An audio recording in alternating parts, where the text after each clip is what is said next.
എന്തു കണ്ടാൽ പിന്നെ യാതൊന്നും കാണേണ്ടതില്ലയോ?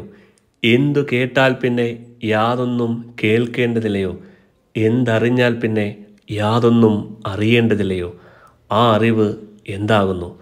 ഉദ്ദാലക മഹർഷി തൻ്റെ മകനായ ശ്വേതകേതുവിനോട് ആത്മജ്ഞാനത്തിൻ്റെ പൂർണ്ണതയിലേക്ക് ഉണരുവാൻ ചോദിച്ച വളരെ അർത്ഥവത്തായ ചോദ്യമാണിത്. നാം എല്ലാവരും സ്വയം ചോദിക്കേണ്ടതും ആ മഹത്തായ വെളിച്ചത്തിലേക്ക് ജീവനെ ഉണർത്തുകയും ചെയ്യുമ്പോഴാണ് നമ്മുടെ ജീവിതം ധന്യമാകുന്നത്. സ്വന്തം മകന് ആത്മജ്ഞാനത്തിൻ്റെ അറിവുകൾ പകർന്നു കൊടുത്ത് പൂർണ്ണതയിലേക്ക് നയിച്ച ഉദ്ദാലക മഹർഷിയുടെയും മകനായ ശ്വേതകേതുവിൻ്റെയും ജ്ഞാന സംഭാഷണമാണ് ഇന്ന് നമ്മൾ ശ്രവിക്കുവാൻ പോകുന്നത്. ചാന്തോക്യ ഉപനിഷത്തിൽ നിന്നെടുത്ത ഈ കഥാഭാഗം സത്യത്തെ അന്വേഷിക്കുന്ന ജിജ്ഞാസുകൾക്ക് അവരുടെ ബോധത്തെ ഉണർത്തുവാനുള്ള വെളിച്ചമാണ്. ഉദ്ദാലക മഹർഷിയുടെ മകനാണ് ശ്വേതകേതു. തൻ്റെ പിതാവിനെ പോലെ മഹാജ്ഞാനിയാകാനൊന്നും ശ്വേതകേതു ആഗ്രഹിച്ചില്ല. ഗുരുകുല വിദ്യാഭ്യാസവും ശാസ്ത്ര പഠനവുമൊക്കെ മഹാകഠിനമാണ് എന്നാണ് അവൻ കരുതിയത്. വെറുതെ അതിനുവേണ്ടിയൊന്നും തുനിയേണ്ട, നല്ല ആഹാരം കഴിക്കണം, കൂട്ടുകാരോടൊത്ത് കളിച്ച് രസിക്കണം, അതിൽ പരം പാണ്ഡിത്യം കൊണ്ട് എന്തു നേടാനാണ്? തൻ്റെ കൂടുതൽ സമയം കൂട്ടുകാരോടൊത്ത് കളിച്ച് കഴിയാനാണ് ശ്വേതകേതു കൂടുതൽ ഇഷ്ടപ്പെട്ടത്. അങ്ങനെ ആ ബാലൻ വളർന്നു വന്നു. ഉപനയനം കഴിഞ്ഞ് ബ്രഹ്മചാരിയായി വേണം ഗുരുകുലത്തിൽ വസിക്കുവാൻ. എന്നാൽ ഉപനയനം നടത്തുവാനും ഗുരുകുലത്തിൽ പോയി വിദ്യാഭ്യാസം ചെയ്യുവാനൊന്നും ശ്വേതകേതു തീരെ ഇഷ്ടപ്പെട്ടില്ല. അതോടെ തൻ്റെ പിതാവായ ഉദ്ദാലകൻ്റെ മനസ്സ് വേദനിച്ചു. ഉദ്ദാലകൻ മകനോട് പറഞ്ഞു, ശ്വേതകേതു, ധാരാളം പണ്ഡിതന്മാർക്കും ബ്രഹ്മജ്ഞാനികൾക്കും ജന്മം നൽകിയ ബ്രാഹ്മണ കുടുംബമാണ് നമ്മുടേത്. ബ്രഹ്മജ്ഞാനമുള്ളവനാണ് യഥാർത്ഥ ബ്രാഹ്മണൻ. ഞാനും എൻ്റെ അച്ഛനും മുത്തച്ഛനുമെല്ലാം ബ്രാഹ്മണന്മാരാണ്. പാരമ്പര്യങ്ങളെ അനുഷ്ഠിച്ചു പോകുന്നവരാണ് ഞങ്ങളെല്ലാവരും. മകനെ, നീയും ആ പാരമ്പര്യത്തെ നിലനിർത്തണം. നീ വംശത്തിന് കളങ്കമാകാൻ പാടില്ല. നീ ബ്രഹ്മചാരിയായി ഗുരുകുലത്തിൽ വസിക്കുക. നമ്മുടെ ഉത്തമ വംശത്തിലുള്ള നീ ബ്രാഹ്മണനാകാതെ പോകുന്നത് ശരിയല്ല. തൻ്റെ അച്ഛൻ്റെ ആ ആഗ്രഹമനുസരിച്ച് മകനായ ശ്വേതകേതു അവസാനം ഗുരുകുല വിദ്യാഭ്യാസത്തിന് തയ്യാറായി. ഉത്തമനായ ഒരു ഗുരുവിൻ്റെ കീഴിൽ പഠനം ആരംഭിച്ചു. അങ്ങനെ ഗുരുവിൻ്റെ കീഴിൽ വളരെ കാലം കഴിച്ചുകൂട്ടി. വേദപണ്ഡിതനായി തീർന്ന ശ്വേതകേതു വളരെ വർഷങ്ങൾക്ക് ശേഷം സ്വന്തം ഗൃഹത്തിൽ മടങ്ങിയെത്തി. എന്നാൽ താനൊരു വലിയ പണ്ഡിതനായി തീർന്നിരിക്കുന്നു എന്ന അഹങ്കാരഭാവം ശ്വേതകേതുവിനുണ്ടായിരുന്നു. മറ്റുള്ളവരോട് സംസാരിക്കുമ്പോഴും തൻ്റെ ഇരിപ്പിലും നടപ്പിലുമെല്ലാം അത് തെളിഞ്ഞു കാണാമായിരുന്നു. ശ്വേതകേതുവിൻ്റെ ഭാവങ്ങൾ കണ്ടപ്പോൾ തൻ്റെ പിതാവായ ഉദ്ദാലകന് ഒരു കാര്യം ബോധ്യമായി. തൻ്റെ മകൻ വേദശാസ്ത്രങ്ങളെ വേണ്ട പോലെ മനസ്സിലാക്കിയിട്ടില്ലെന്ന്. വേദം എന്നത് ശുദ്ധമായ അറിവാണ്. അറിവ് നേടിയവന് അഹങ്കാരം ഉണ്ടാവില്ല. വിദ്യ കൊണ്ട് നേടുന്നത് വിനയമാണ്. ശ്വേതകേതുവിനാണെങ്കിൽ അല്പം പോലും വിനയം കാണുന്നുമില്ല. പണ്ഡിതനാണെന്നുള്ള അഹങ്കാരമാണ് അവൻ സദാ പ്രകടിപ്പിച്ചുകൊണ്ടിരിക്കുന്നത്. ബ്രഹ്മജ്ഞാനവും അഹങ്കാരവും ഒന്നിച്ചിരിക്കില്ല. ജ്ഞാനമെന്ന് പറയുന്നത് വെളിച്ചമാണ്. അത് ഇരുട്ടാകുന്ന അഹങ്കാരത്തെ നശിപ്പിക്കും. അല്പജ്ഞാനികൾ താൻ എല്ലാം അറിഞ്ഞെന്നുള്ള ഭാവത്തിൽ നാട് ചുറ്റി നടക്കും. അവർ മറ്റുള്ളവരുടെ മുൻപിൽ തർക്കങ്ങളും വാദപ്രതിവാദങ്ങളും നടത്തും. എന്നാൽ എല്ലാം അറിയുന്ന ജ്ഞാനി സദാ വിനയമുള്ളവനായിരിക്കും. തൻ്റെ മകന് അഹങ്കാരമില്ലാതാകണമെന്നും അവൻ യഥാർത്ഥ ജ്ഞാനം നേടണമെന്നും ഉദ്ദാലക മഹർഷി ആഗ്രഹിച്ചു. ആ ചിന്തയിൽ അദ്ദേഹം മകനെ അരികിലേക്ക് വിളിച്ചു. എന്നിട്ട് പറഞ്ഞു, വളരെ വർഷങ്ങൾക്ക് ശേഷം ഞാൻ നിന്നെ കാണുകയാണ്. നിന്നെ കണ്ടിട്ട് ഒരു മഹാപണ്ഡിതൻ്റെ ഭാവമുണ്ട്. നീ വേദവും ശാസ്ത്രവുമെല്ലാം നന്നായി മനസ്സിലാക്കിയോ? തീർച്ചയായും അച്ഛാ, ഇക്കാലമത്രയും ഞാൻ കഷ്ടപ്പെട്ട് പഠിക്കുകയായിരുന്നു. അങ്ങനെയെങ്കിൽ ഞാനൊരു ചോദ്യം ചോദിക്കട്ടെ? മകനെ, എന്തു കണ്ടാൽ പിന്നെ യാതൊന്നും കാണേണ്ടതില്ലയോ? എന്തു കേട്ടാൽ പിന്നെ യാതൊന്നും കേൾക്കേണ്ടതില്ലയോ? എന്തറിഞ്ഞാൽ പിന്നെ യാതൊന്നും അറിയേണ്ടതില്ലയോ? ആ അറിവ് എന്താണെന്ന് നിനക്കറിയുമോ? തൻ്റെ അച്ഛൻ്റെ ആ മഹത്തായ ചോദ്യം കേട്ട് ശ്വേതകേതു അമ്പരന്നു. വല്ലാതെ പതറിപ്പോയി.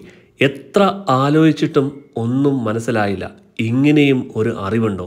ശ്വേതകേതു അതുവരെ പഠിച്ചതെല്ലാം ഓർത്തു നോക്കി. തൻ്റെ പിതാവിൻ്റെ ചോദ്യത്തിനുത്തരം അവൻ അറിയില്ലായിരുന്നു.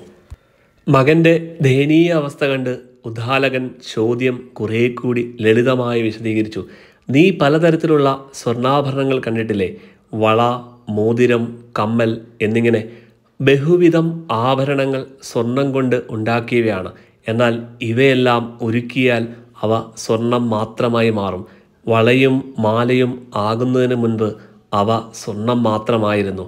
വള, മോതിരം, കമ്മൽ എന്നിവയെല്ലാം ചില നാമരൂപങ്ങൾ മാത്രമാണ്. സത്യത്തിൽ അവയെപ്പോഴും സ്വർണം മാത്രമാണ്. ഇനി നീ ആലോചിച്ചിട്ട് എൻ്റെ ചോദ്യത്തിനുള്ള ഉത്തരം പറഞ്ഞാലും. അച്ഛാ, എൻ്റെ ഗുരു ഇതൊന്നും എനിക്ക് പറഞ്ഞു തന്നിട്ടില്ല. അച്ഛൻ അതെന്താണെന്ന് ദയവായി എനിക്ക് പറഞ്ഞു തന്നാലും. ശ്വേതകേതു തൻ്റെ അച്ഛനോട് കേണപേക്ഷിച്ചു. അപ്പോഴേക്കും അവൻ്റെ അഹങ്കാരമെല്ലാം നശിച്ചു കഴിഞ്ഞിരുന്നു. അതുകൊണ്ട് ഉദ്ദാലക മഹർഷി തൻ്റെ മകനോട് യഥാർത്ഥ അറിവിനെക്കുറിച്ച് വളരെ വിശദമായി വിശദീകരിച്ചു. ശ്വേതകേതു, നീ ചുറ്റിനും കാണുന്ന ഈ പ്രപഞ്ചമില്ലേ, അത് മുൻപുണ്ടായിരുന്നില്ല. ഇവയെല്ലാം ഉണ്ടാകുന്നതിന് മുൻപ് ആദിയിൽ ഒരു ചൈതന്യം മാത്രമേ ഉണ്ടായിരുന്നുള്ളൂ. ആ സത്വസ്തുവല്ലാതെ മറ്റൊന്നും ഉണ്ടായിരുന്നില്ല. ആ സത്ത് പലതാകട്ടെ എന്ന് സ്വയം ആഗ്രഹിച്ചു. ആദ്യം പഞ്ചതന്മാത്രകൾ ഉണ്ടായി. പഞ്ചഭൂതങ്ങളുടെ സൂക്ഷ്മരൂപങ്ങളാണ് പഞ്ചതന്മാത്രകൾ. ആകാശം, വായു, അഗ്നി, ഭൂമി, ജലം എന്നിവയാണ് പഞ്ചഭൂതങ്ങൾ. ആദിയിൽ ഇവിടെയുണ്ടായിരുന്ന ആ ചൈതന്യം തന്നെയാണ് സർവ ജീവജാലങ്ങളിൽ ചൈതന്യസ്വരൂപമായ ജീവാത്മാവായി നിലനിൽക്കുന്നത്. അതുകൊണ്ട് ആ സത്തിനെ അറിഞ്ഞാൽ, ആ ചൈതന്യത്തെ അറിഞ്ഞാൽ എല്ലാത്തിനെയും അറിയുവാൻ സാധിക്കും. മകനെ, ഞാൻ നിന്നോട് ചോദിച്ചില്ലേ, ഏതൊന്നിനെ അറിഞ്ഞാലാണോ പിന്നെ യാതൊന്നും അറിയേണ്ടതില്ല എന്ന്? ആ ചോദ്യത്തിനുള്ള ഉത്തരമിതാണ്. സകല ജീവജാലങ്ങളിലും നിറഞ്ഞിരിക്കുന്ന ആ സത്യത്തിൻ്റെ അറിവിലൂടെ എല്ലാം അറിയാനാകും. പിന്നെ മറ്റൊന്നും അറിയാനില്ല. അത്രയും കേട്ടുകഴിഞ്ഞപ്പോൾ ശ്വേതകേതുവിന് കുറച്ച് സംശയങ്ങളുണ്ടായി. ആദിയിൽ ഒന്നായിരുന്നത് എങ്ങനെയാണ് പലതാകുന്നത്? സൂക്ഷ്മത്തിൽ നിന്നും എങ്ങനെയാണ് സ്ഥൂലമുണ്ടാകുക? ഒന്നും വ്യക്തമായി മനസ്സിലാകുന്നില്ല അച്ഛാ. ശ്വേതകേതുവിൻ്റെ അവസ്ഥ മനസ്സിലാക്കി ഉദ്ദാലകൻ പറഞ്ഞു, ശരി, നീ ഇപ്പോൾ പോവുക. 15 ദിവസം ഇനി ആഹാരമൊന്നും കഴിക്കരുത്. ആവശ്യമെങ്കിൽ ജലം മാത്രം കുടിക്കുക. 16-ാമത്തെ ദിവസം ഇനി നമ്മൾ തമ്മിൽ കാണാം. തൻ്റെ അച്ഛൻ പറഞ്ഞത് ശ്വേതകേതു അനുസരിച്ചു. അവൻ 15 ദിവസം ആഹാരമൊന്നും കഴിച്ചില്ല. ആ ദിവസങ്ങളിൽ അവൻ ജലപാനം മാത്രം ചെയ്ത് ജീവിച്ചു. 16-ാമത്തെ ദിവസം അവനോട് വേദങ്ങൾ ചൊല്ലുവാൻ അച്ഛൻ ആവശ്യപ്പെട്ടു. വേദങ്ങളെല്ലാം പഠിച്ചവനാണ് ശ്വേതകേതു. എന്നാൽ ഒന്നും ഇപ്പോൾ അവന് ഓർമ്മ വരുന്നില്ല. എന്നാൽ നീ ഒരു കാര്യം ചെയ്, കുറച്ച് ദിവസങ്ങൾ ആഹാരമൊക്കെ കഴിച്ച് നിന്റെ ക്ഷീണമകറ്റൂ. ആരോഗ്യമൊക്കെ തിരികെ വരട്ടെ. ശ്വേതകേതു അങ്ങനെ ചെയ്തു. നന്നായി ആഹാരം കഴിച്ചു, വിശ്രമിച്ചു. ദിവസങ്ങൾ കഴിഞ്ഞു. ശ്വേതകേതുവിൻ്റെ ക്ഷീണമെല്ലാം മാറി. അവൻ്റെ ആരോഗ്യം മെച്ചപ്പെട്ടു. വേദങ്ങളൊക്കെ ഓർത്തെടുത്തു. പിതാവിൻ്റെ നിർദ്ദേശപ്രകാരം വേദം ചൊല്ലിക്കേൾപ്പിച്ചു. ശ്വേതകേതു, നിനക്കിപ്പോൾ ഈ അറിവ് എവിടെ നിന്നാണ് തിരിച്ചു കിട്ടിയത്? ആരോഗ്യം ക്ഷയിച്ചിരുന്ന അവസ്ഥയിൽ ഈ അറിവ് നിനക്ക് എന്തുകൊണ്ട് ഓർമ്മ വന്നില്ല? പിതാവിൻ്റെ ചോദ്യം ശ്വേതകേതുവിനെ ചിന്താമഗ്നനാക്കി. ഉദ്ദാലകൻ വിശദീകരിച്ചു കൊടുത്തു. ഭൗതിക ശരീരം അന്നത്തിൽ നിന്നാണ് ഉണ്ടാകുന്നത്. അന്നം സ്ഥൂലമാണ്. അന്നം ജലത്തിൽ നിന്നും ജലം തേജസ്സിൽ നിന്നുമാണ് ഉണ്ടാകുന്നത്.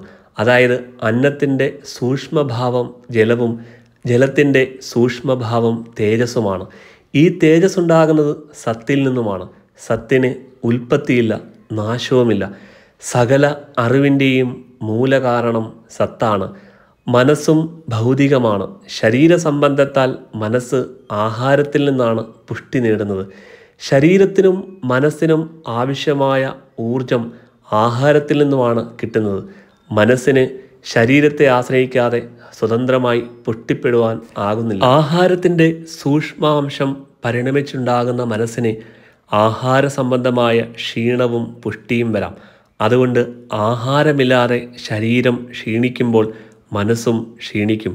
മനസ്സ് തളർന്നവൻ്റെ ബുദ്ധി ശരിയായി പ്രവർത്തിക്കുകയുമില്ല. അതിനാൽ അവനിലെ അറിവ് സൂക്ഷ്മത്തിലേക്ക് മാറിക്കിടപ്പുണ്ട്. യഥാർത്ഥത്തിൽ അത് നശിക്കുകയില്ലെങ്കിലും സ്ഥൂലമായി അത് പ്രകടമാവുകയില്ല.